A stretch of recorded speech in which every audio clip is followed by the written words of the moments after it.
Hi everyone, welcome back to Shine Classes. First of all, good evening, good morning, good afternoon to everyone. कैसे हैं आप सब? Hopefully आप बहुत अच्छे हैं, बढ़िया हैं, टू गुड हैं और ऐसे रहिए हमेशा। चलिए आइए शुरुआत करते हैं आज की इस क्लास की, जहाँ पर हम हिंदी की क्लास करेंगे और हमारा लेसन 2 जो चैप्टर 2 है वो चल रहा है। मैंने स्टार्टिंग आप लोग को ऑलरेडी कर रखा है और इस पर हमारी जो क्लासेस हैं वो कई सारी क्लासेस होगी क्योंकि चैप्टर बड़ा है और काफ़ी चीज़ें हमसे इससे रिलेटेड पूछी जाती हैं। सो फ्रेंड्स, चलते हैं, स्टार्ट करते हैं आज की इस क्लास को। आप जुड़े हैं मेरे साथ, मैं हूँ शालिनी, आप सभी का स्वागत है यहाँ पर। बहुत सारे फ्रेंड्स नए हैं जो फर्स्ट सेमेस्टर में मेरे साथ कनेक्ट नहीं हो पाए थे, तो प्लीज़ चैनल को सब्सक्राइब करिए, जितना हो सके उतना दोस्तों में शेयर करिए, पूरा वीडियो एंड तक देखा करिए, क्लास को अटेंड क्या करिए।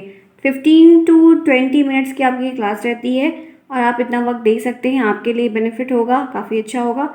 फिर आपको कोई प्रॉब्लम इससे संबंधित है या किसी और अदर सब्जेक्ट से प्रॉब्लम है, आपको मुझे कमेंट बॉक्स में ज़रूर कमेंट करके बताना होगा ताकि वो चीज़ मेरे तक आए और मैं उसका आपको रिप्लाई कर पाऊँ। So friends, let's begin. आइए देखते हैं, हम लोगों ने काफ़ी कुछ इसके बारे में पढ़ा। शुद्ध उच्चारण का क्या अर्थ है, मीनिंग और कुछ परिभाषाएं और कैसे कैसे होता है, क्या क्या चीज़ें इसमें सम्मिलित होती हैं, उनके बारे में जाना। अभी हम जिस पे बात करेंगे वो हम यहाँ पर देख सकते हैं। इसके पहले दूसरी क्लास मैंने जो दी थी उसको आपको और भी बातें बताई थी, प्रकार बताया था, आवश्यकताएं बताई थी, उनको हर एक डिटेल मैंने आपसे शेयर किया हुआ था।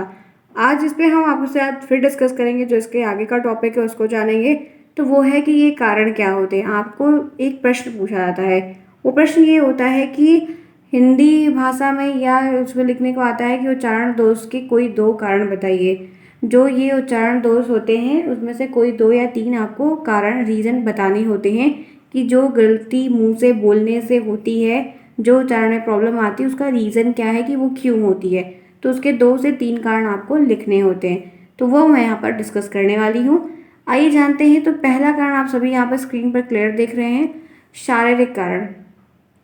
क्या कारण है? पहला कारण है शारीरिक कारण, फिजिकल रीज़न। फिजिकल रीज़न जैसे उच्चारण यंत्रों के विकार के कारण उच्चारण संबंधी दोष आ जाते हैं। उच्चारण यंत्र कौन कौन से होंगे? जिसमें आप कह सकते हैं जो शारीरिक चीज़ें हैं, फिजिकल है, जो गॉड गिफ्टेड है, तो आप कह सकते हो कंठ से हमारा जो उच्चारण स्थान होता है, कंठ है, तालु है, ओंठ है, दांत है, जो ये उच्चारण स्थान होते हैं जहाँ से हम उच्चारण करते हैं, जिनकी सहायता से करते हैं, उच्चारण अंगों में दोष होते हैं, इनमें प्रॉब्लम्स होती है, इसलिए वे संबद्ध ध्वनि का सही से उच्चारण नहीं कर पाते। क्योंकि का वर्ग में जितने भी वर्ण आते हैं पांचों, उन पांचों का जो उच्चारण है वो हम कंठ से करते हैं, लेकिन कंठ से अगर हमें उच्चारण करते समय प्रॉब्लम हो रही है तो हमारा उच्चारण डेफिनेटली गलत निकलेगा। उसी तरीके से तालु का भी है, सेम मूर्धा का भी है, सेम दंत का भी, ऊंट का भी है। तो आपके जहाँ के उच्चारण स्थान जो आपके मुंह में बने हुए हैं, अगर इनमें कोई शारीरिक दोष है तो आपके उच्चारण डेफिनेटली गलत ही होंगे। तो उच्चारण दोष का पहला कारण एक है कि शारीरिक कारण के कारण इसमें कई सारे चेंजेस और गलत देखने को हमें प्राप्त होता है। आगे बढ़िए, दूसरा देखिए, वर्णों के उच्चारण का अज्ञान। वर्णों के उच्चारण का अज्ञान हिंदी भाषा की एक विशेषता यह भी है कि उसका जैसा अक्षर विन्यास होता है, उसका जैसा अक्षर विन्यास होता है ठीक वैसा ही उच्चारित भी होता है। इसमें क्या होता है कि हमको इससे ज्ञान नहीं है, जिन बच्चों को या जिनको सही से पूरे वर्णमाला के बारे में, पूरे अक्षर के बारे में एक एक पॉइंट क्लियर नहीं होता है, या उन्हें कभी नहीं पढ़ा या पढ़ा तो डिटेल में नहीं जाना, तब प्रॉब्लम्स देखने को मिलती हैं। तो जो जैसा लिखा रहता है कि उसके बारे में जानकारी नहीं, तो बच्चा उसको गलत उच्चारित भी करेगा। इसके बावजूद अनावश्यक वर्णों का शब्दों को सही रूप से कुछ उच्चारित नहीं कर पाते हैं। जैसे आमदनी को आमदनी, आमदनी को आमदनी कहना, खींचने को खींचना कहना, खींचना पुल करना, ठीक है, तो खींचना कहना। प्रताप को प्रताप कहना, प्रताप नाम के लड़कों का नाम प्रताप होता है, वो प्रताप की जगह प्रताप कहना। वृक्ष लिखा है तो उसको वृक्ष वृक्ष पढ़ना, ये री इस तरह का होगा ताकि ये वाला होगा। तो वृक्ष है तो उसको वृक्ष वृक्ष कहना। वीरेंद्र को वीरेंद्र कहना, ठीक है, पुष्पेंद्र को पुष्पेंद्र कहना। तो ये उच्चारण के, वर्णों के उच्चारण का ज्ञान है कि आपको उसके बारे में जानकारी पूर्ण तरीके से नहीं है। तो ये 2 रीज़न है जिसकी वजह से आप बच्चे गलत उच्चारण करते आते हैं या लोग भी करते हैं। तीसरा है क्षेत्रीय बोली का प्रभाव। इसका प्रभाव बड़ा एकदम घातक साबित होता है। क्षेत्रीय बोली के प्रभाव की अगर बात करते हैं तो कहा जाता है ये कहावत है कि कोस कोस पर पानी बदलते हैं, 10 कोस पर पानी। अगर आपने नहीं सुना है तो आज मेरे साथ कुछ बढ़िया इस हिंदी में और सीखिए। कोस कोस पर पानी बदलते हैं, 10 कोस पर बानी, अर्थात प्रत्येक 10 कोस 20 मील, यानी कि आप जाने पर वाणी अर्थात वाणी होती है, जो वॉइस है, ये बदल जाती है। तो वास्तव में कह सकते हैं कि भाषा का जो रूप है वो विभिन्न क्षेत्रों में परिवर्तित हो जाता है, डिफरेंट रहता है, लॉट्स ऑफ चेंजेस रहते हैं, दोनों में काफ़ी ज़्यादा चेंजेस देखने को मिलते हैं। इनका मूल कारण क्षेत्रीय भाषाओं का खड़ी बोली पर भोजपुरी प्रभाव होता है। इनके क्षेत्रीय भाषाओं का काफ़ी प्रभाव होता है। भोजपुरी का जो एरिया है, उस सेक्टर के जितने भी ज़िले या जो भी चीज़ें हैं, उनका काफ़ी प्रभाव देखने को मिलता है बच्चों के ऊपर, बड़ों के ऊपर, बुज़ुर्गों के ऊपर, क्योंकि वो उसी इन्वायरमेंट रहता है और उन्हीं सारी चीज़ों को सुनते और समझते हैं। क्षेत्रों के लोगों ने ने का प्रयोग कम करते हैं, तो पंजाबी के लोग अनावश्यक प्रयोग भी करते हैं। हमने जाने हैं, तो ने के कारण, ने के बदले कहीं ड़ा का भी प्रयोग किया जाता है, कहीं सा का प्रयोग किया जाता है, कहीं हाँ का। तो सब जगह का अलग अलग है ना। तो हरियाणा वाले लोग देखिए कैसा उनकी जो भाषा रहती है, वो भी जैसे हम लोग कोई चीज़ बोलते हैं तो वो थोड़ा ने नहीं लगा कर बोलते हैं। अक्सर वो लोग तूने, तुमको, ऐसा बहुत कुछ उनका मतलब समझ में आता है क्या बोलते हैं, बट वो अक्सर नहीं लगाते हैं। कोई इसके अड़े लगाता है, कोई कुछ लगाता है। तो क्षेत्रीय बोली का प्रभाव भी एक बहुत बड़ा फैक्टर होता है, जो आपके उच्चारण में गलतियाँ दिखाता है, या वो चीज़ आप वही सुनते हैं तो आप उसी का वैसे सेम उच्चारण करने लगते हैं। तो ये 3 रीज़न अभी तक मैंने आपसे शेयर किया कि ये 3 रीज़न हैं। तो आपको ये कहना चाहती हूँ, जब ये लिखने को आएगा तो आपको इतना बड़ा नहीं लिखना है, इसमें से काट छाट के लिखना होगा। लेकिन आपको जो याद रखना है एग्ज़ाम के सेंटर तक, वो आपको क्षेत्रीय बोली का प्रभाव, यही सिर्फ याद रखना। बाकी चीज़ अगर आपने इसको समझा और इसके अंदर क्या मीनिंग होनी चाहिए वो समझा, तो आपको ये ना पढ़ने की ज़रूरत है, ना आपको मतलब याद करने की। सिर्फ याद क्या रखना है, तो ये जो मेजर पॉइंट है जिसके बेस पे आप 2-3 लाइन लिखोगे, वो आपको दिमाग में रखना है। क्लियर? मेरी बात से सहमत है सभी? चलिए, उम्मीद तो है कि आप सहमत होंगे प्रॉपर तरीके से। आइए आगे, और भी चीज़ें हैं। अन्य भाषाओं का प्रयोग भी हमें कन्फ्यूजन कर देता है। जैसे हिंदी भाषा पर अन्य भाषाओं का भी प्रभाव पड़ता है। जी हाँ, हिंदी भाषा में अन्य भाषाओं से जो शब्द वगैरह आ जाते हैं, उनका भी बड़ा प्रभाव पड़ता है। उर्दू के कारण हिंदी का का खा का देखो खा गा ऐसा लिखा जाता है, हो गया। अंग्रेजी के कारण कॉलेज, प्लेटफॉर्म आदि अनेक शब्द वगैरह भी जोड़ दिए गए हैं, और अंग्रेजी के कारण ही आ का उच्चारण आ होने लगा है, यहाँ पे देखो। तो ये अन्य भाषाओं के प्रभाव के कारण भी जो है परिवर्तन देखने को मिलता है, और उच्चारण में प्रॉब्लम आती है, उच्चारण दोष बढ़ते ही जाते हैं। तो ये आपका 4th यहाँ पर जो है वो क्लियर होगा। आइए इसी के साथ आगे बढ़ते हैं, नेक्स्ट देखते हैं। हम बात करते हैं 5वां। वह 5वां पॉइंट है भौगोलिक कारण। भौगोलिक कारण का मतलब क्या होता है कि विभिन्न परिस्थिति में रहने से स्वर यंत्र भी थोड़ा बहुत विभिन्नता आती है, इससे उच्चारण प्रभावित होता है। जैसे अरबवासी धूप आदि से बचने के कारण से कपड़ा बांधते हैं, गला कैसा सजाता है, तो वहाँ पर का खा गा गा गा ग ऐसा हो जाता है और हो जाता है। हिंदी है, विभिन्न राज्यों में हिंदी का उच्चारण किंचित प्रभावित हुआ है। देखो, भौगोलिक एरिया का भी काफ़ी प्रभाव पड़ता है। वो चाहे किसी चीज़ से सुरक्षा कर रहे हों, या वैसा ही वहाँ पर कल्चर हो, ऐसी इन्वायरमेंट हो, या जो कुछ भी हो। कभी कभी जैसे कोई शहर में रहता है, और शहर में रहने के बाद वो गांव में जाता है, तो गांव में जो अवधी भाषा बोली जाती है, अक्सर वो बोलने सुनते सुनते वो भी उसके मुंह से धीरे धीरे निकलते हैं। जैसे आओ बैठो खाओ, तो वो गांव में आओ बैठा खा ऐसा बोलते हैं कि नहीं बोलते हैं? डेफिनेटली बात है, सभी जानते हैं इस चीज़ को। तो वो दोनों में फ़र्क है। तो भौगोलिक कारण का जो प्रभाव होता है वो समय के साथ जो है आप में आता है या देखने को मिलता है। तो 5 रीज़न मैंने अभी तक बताए। मेरी जितने 5 पॉइंट हैं इनको ध्यान रखिएगा, काफ़ी इंपॉर्टेंट है। आगे बढ़िए। 6वां पॉइंट है मनोवैज्ञानिक कारण। मनोवैज्ञानिक कारण भी होता है, जैसे शारीरिक कारण था वैसे मनोवैज्ञानिक भी, दोनों में हल्का फुल्का तालमेल है। कैसे तालमेल है वो जानिए। उच्चारण पर मनोवैज्ञानिकता का प्रभाव पड़ता है। हाँ, जैसे भय, डर, संकोच, शीघ्रता, ले बोला ऐसा मतलब काफ़ी तेज बोलना, विलंब, रुक, इतना धीरे हुए बोलना तो सुबह संध्या हो जाएगा, काम नहीं पूरा होगा।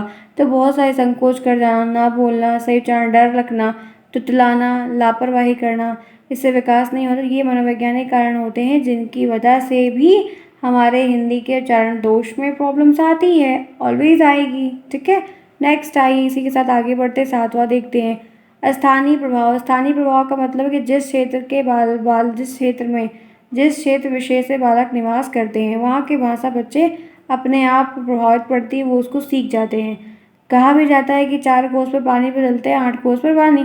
तो शीघ्रता से स्थानीय जो चीज़ें होती हैं उनका प्रभाव पड़ता है। अगर वो अशुद्ध हैं तो बच्चा अशुद्ध सीखता है, शुद्ध है तो शुद्ध सीखता है। तो स्थानीय प्रभाव भी बच्चे की छाप पर, स्मृति पटल पर एक गहरी छाप को छोड़ते हैं। आगे बढ़िए 8वां, अध्यापक की अयोग्यता। अगर टीचर में अयोग्यता है तो प्रॉब्लम्स होगी। जैसे मेरे, आपको पता है, मेरे से आप लोग पढ़ रहे हो, आप में जो भी चीज़ें हैं, अगर आप उसी चीज़ पे किसी कोई शब्द है जिसको आपने बार बार गलत पढ़ लिया है तो फिर वो आपको कन्फ्यूजन क्रिएट करेगा, प्रॉब्लम्स होगी। तो उसी तरीके से कि सुधार में अध्यापक का महत्वपूर्ण योगदान होता है। टीचर का इन सब चीज़ों को सुधार करना बताने में काफ़ी हेल्पफुल होता है, काफ़ी बड़ा रोल होता है। अगर अध्यापक उच्चारण में सतर्कता नहीं रखेंगे, मतलब सतर्क होकर प्रॉपर तरीके से नहीं पढ़ा रहे, नहीं बता रहे हैं, तो देख सकते हैं कि आप शुद्ध उच्चारण तो भूल ही जाओ, क्योंकि वो चीज़ें ईज़ी पॉसिबल नहीं होंगी। अशुद्ध उच्चारण करना प्रारंभ कर देते हैं और दोष सदा के लिए उनमें घर कर जाता है।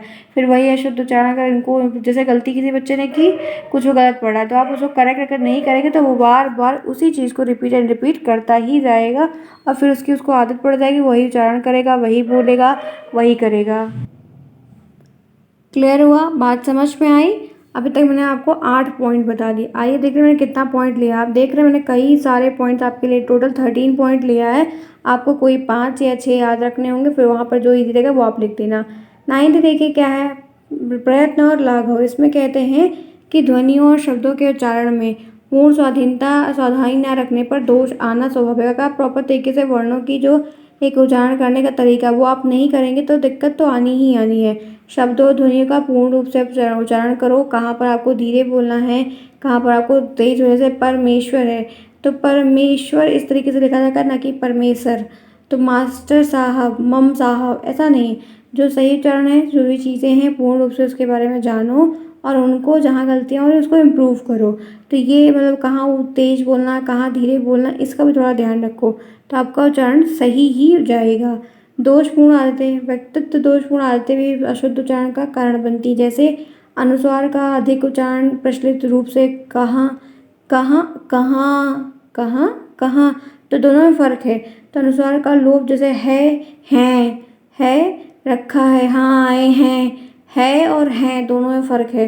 तो रुक रुक कर बोलना, शीघ्रता में बोलना आदि, जो भी लोग बहुत सारी बातें काफ़ी तेज़ बोलते हैं, कभी कभी मैं भी तेज़ बोल देती हूँ, तो जो लोग काफ़ी तेज़ बोलते हैं, जो बहुत तेज़ बोलते हैं, उनकी आधी बात उनके मुंह में ही रह जाती है, उनके पेट में ये बाहर तक जाती ही नहीं, लगता है कि हाँ बस कुछ बोला, लेकिन वो सिर्फ साउंड सुनाई देता है, बाकी शब्द क्या बोला वो सुनाई नहीं देता है।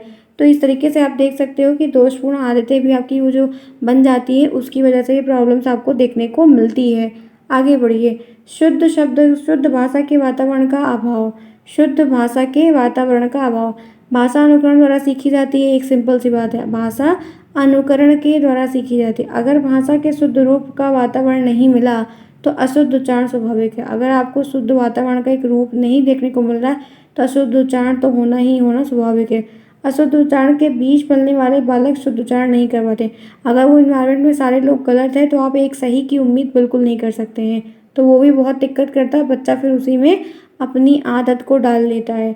अक्षरों और मात्राओं का अस्पष्ट ज्ञान, जिन छात्रों को अक्षर नहीं पता, जिन छात्रों को मात्राओं का सही ज्ञान नहीं पता, जानकारी नहीं है, उच्चारण दोष होगा ही होगा। संयुक्त अक्षर के शब्दों का भी मूल ज्ञान नहीं है कि हम उनको कहाँ पर यूज़ करें। जैसे स्वर्ग लिखा है तो ये सही, अब सर्ग थोड़ी लिख दोगे, कर्म ये वाला सही ना कि ये वाला सही है, धर्म ये वाला सही है कि ये वाला। तो इस तरीके से अगर आपको मात्राओं का, आपको वर्णों का, अक्षर विन्यास का ज्ञान नहीं है, तब आपकी ये उच्चारण दोष आना स्वाभाविक है, एक रीज़न। उसके बाद है नागरी ध्वनियों का अनिश्चित उच्चारण। जो नागरी की ध्वनियाँ, उनका एक अनिश्चित होता है, कोई कुछ भी पढ़ दे। आप देख रहे हैं इस तरीके से दिया हुआ है, बहुत कम ही इनका प्रयोग किया जाता है फिलहाल, लेकिन इनका उच्चारण अनिश्चित सा हो गया है, जिसके कारण जो उच्चारण में बहुत भूल की संभावना भी रहती है और बच्चे इनको जो है गलत तरीके से पढ़ते। कोई कुछ बोल देता है, जिसको जो आसान लगता है वो उच्चारण वैसा ही करने लगता है। ठीक है, तो ये मैंने आपको 13 बताया। 13 में ऐसे है कि 5 ईजी है, 5 टफ है, तो आपको पूरे तो याद नहीं करने, जो ईजी है वही आप नोट डाउन कर लीजिए, बाकी से इसको लेफ्ट कर दीजिए, तो वो आपके लिए रहेगा और लास्ट तक उसी चीज़ को रिवीजन करिए।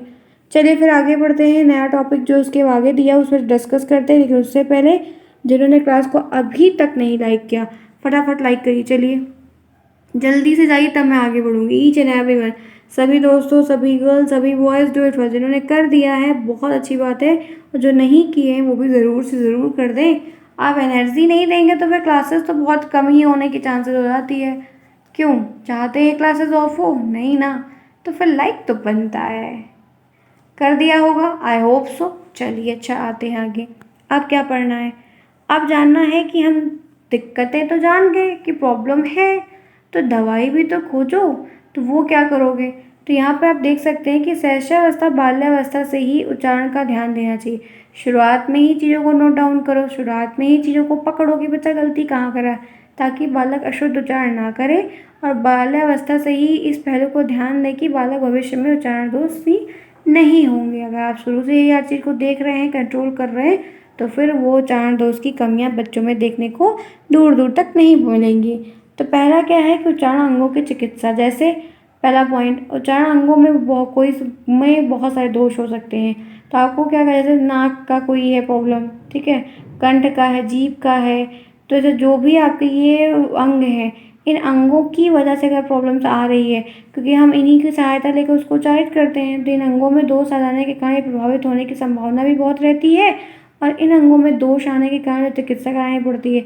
तो यहाँ पर उच्चारण अंगों की चिकित्सा, अगर तो किसी को कोई प्रॉब्लम हो रही है फिजिकली, जिसकी वजह से वो उच्चारण गलत कर रहा है, तो उसको आपको तुरंत को डॉक्टर को कंसल्ट करना चाहिए कि ये ऐसा क्यों हो रहा है, ताकि वो चीज़ें तुरंत मीट आउट की जाएं। क्लियर? एक हो गया।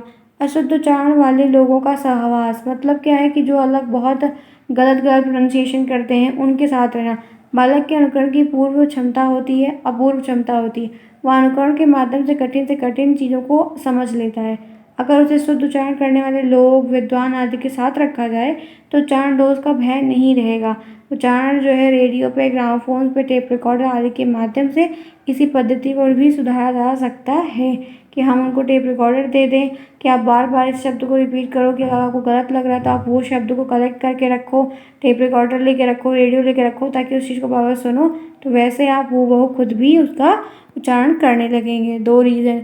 तीसरा है नगरी ध्वनित्व की को समझना। अध्यापक को ध्वनित्व का विशेष ज्ञान होना चाहिए। ध्वनियों से संबंधित जितनी भी चीज़ें हैं उनकी फुल डिटेल में जानकारी होनी चाहिए।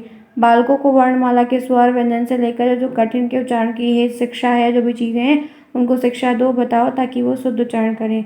तो इस तरीके से जो अर्ध स्वर हैं, जो अर्ध व्यंजन है, संयुक्ताक्षर है, संयुक्त ध्वनि है आदि का विशेष ध्यान रखना चाहिए, जैसे ये प्रॉब्लम्स ना आए। उतार चढ़ाव को भी ध्यान रखना चाहिए। नेक्स्ट है ध्वनि यंत्रों का सम्यक ज्ञान कराना। यहाँ पर कह रहा है 4th पॉइंट कि इनका ज्ञान कराना। तो बालकों को ये बताना अनिवार्य है कि ध्वनियाँ कैसे बनती हैं, और ध्वनियों के जो उच्चारण है, ओष्ठ है, कंठ है, कव्वाली आदि का योगदान क्या है, अल्पार महापार की ध्वनियों में जो दिक्कत बड़ी थी वो क्या है, व्यंजन में क्या प्रॉब्लम है। तो कई सारी चीज़ें ऐसी हैं जो हेल्प करती हैं। 5वां पॉइंट है कि हिंदी ध्वनियों का वर्गीकरण सिखाना। हिंदी की जो ध्वनियाँ हैं उनका वर्गीकरण सिखाओ। हिंदी ध्वनियों के वर्गीकरण की सच्ची शिक्षा दिए जाने पर अगर आप सही तरीके से वर्गीकरण पूरा करके बता रहे हैं, तो उच्चारण दोष काफ़ी कदापि नहीं होगा, काफ़ी दूर होगा, क्योंकि फिर उनको पूरी क्लासिफिकेशन पता है कि किसका उच्चारण कहाँ से है, कैसे है, तो धीरे धीरे करके अपने आप आने लगता है। नेक्स्ट है हिंदी की कतिपय विशेष ध्वनियों का अभ्यास कराना।